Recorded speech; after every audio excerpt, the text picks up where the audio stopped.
You will enjoy it anyway. So thank you for spending some time with me.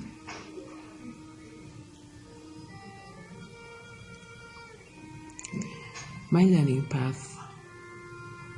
This is my learning path actually over the course of the semester.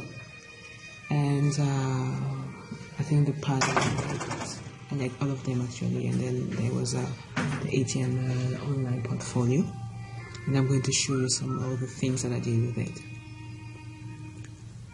I work with the database and the graphics. Here's my portfolio. My portfolio actually I use it as a hub to show everything that I was doing, and I'm going to use it for the rest of my time here at Penn State, just to showcase how I evolve and how I'm learning from different classes and put things together. So I hope it's just the beginning. Here's something I'm very happy to share because it shows a contact form that I had to build, and also the Twitter account. I started with tweeters, but I said to myself, you know what, why don't you add a little spicy thing? So I decided to say tweet to Rebecca. And the capture part of it is just a way to save, make sure that the person who's emailing me is a human being. Though I know they're almost human beings. And here's the Adobe Illustrator. There's the infographic capturing my experience as an international student here in the US, and the light in the middle are just showing the sun that there's a hope, and I'm not going to be transformed completely, but there are things that I'm going to take and turn differently into something else. But good, I hope. Here is the logo. I had a different type of logos and I worked with it, and I hope you can see the difference. The two design studio, they look a little bit light, but just on the textures, and the last one is for my health website.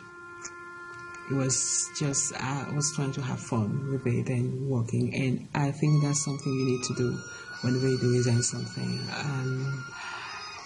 Here's the website. Awesome. I designed this website just to be as a platform. There's something that's dear to my heart. Health issues and improving life back home. And here you can see I have the accordion and drop and drag and drop box. And I work with HTML, CSS, and jQuery. The next one is the same website, but here you see the difference. I added what I call a newsfeed. It was just fun because I didn't know without thinking. I was like, oh yeah, I know how to do something. So here I have issues around the world. I found this website really helpful. So you can, whenever you click on the home tab, you can get update. And there you see a former pro golfer, cancer survivor in the goal. So detail like that. On the website as well, on the same website, under the news and research feed, based on what I'm looking at, the purpose of the website, then you find health report on Africa. You can see that we have the West Africa Ebola affected countries made on fighting Ebola. So that's something I think would be useful for people to be informed about. And here is the PHP. It's another version of the same website. And you will see that the logo and the design is a bit different, but here I really use the PHP because I use it to kind of create a platform or a delightful view for my PHP. So under the tab directory, once you click there, you go to my PHP file, and here's my PHP file. So you have a file for a page for adding record, a page for updating record, and then a delete record. And here's the one that shows everything. Normally it shouldn't be that way, but it's designed for a grade book for the purpose of this class. Because I wanted to look a little bit good on the website, say, okay, you know what, let me just put, usually they put directories, so I did not invent anything or come up with anything new. And here is where when you want to add any records. So you have the first name, you have the last name, you have the assignment number. So and then you have the score. And once you click submit, it goes into my database. And what I love about this is that I had some struggle with it, but great team, great classmates, great teachers. So I was able to pull through.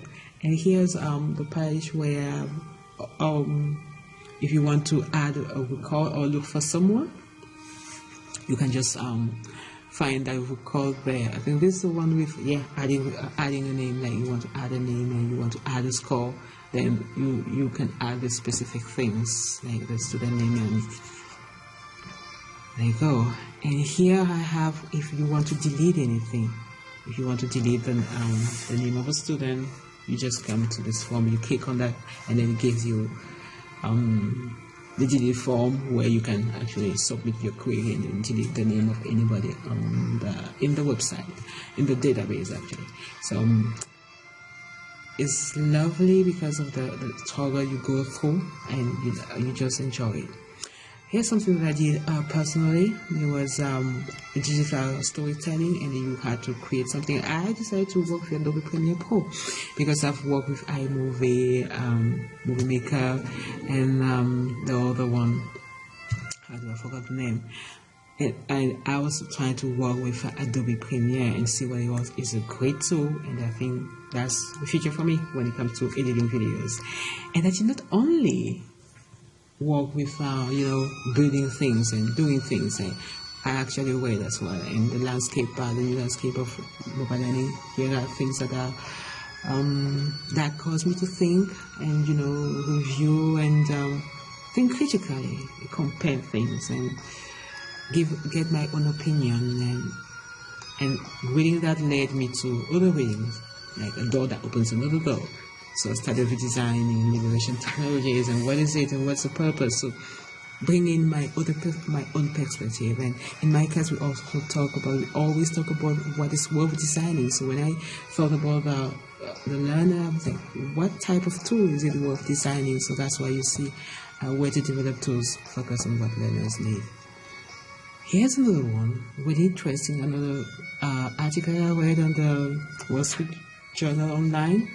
I'm always concerned about technology maybe taking away, stopping creativity. So he was talking about it, and he was kind of concerned. I find some truth in that, but I also believe that technology, depending on how you use it, is really useful. And here is my journey, what I'm hoping to do. I've started, when you see the small triangle, it means that I'm moving toward that direction. Authoring tools, I've started with Captivate, Articulate. I've never used that. I've seen it a bit, but I've never tried it. Adobe InDesign, I've started. Adobe Muse a little bit.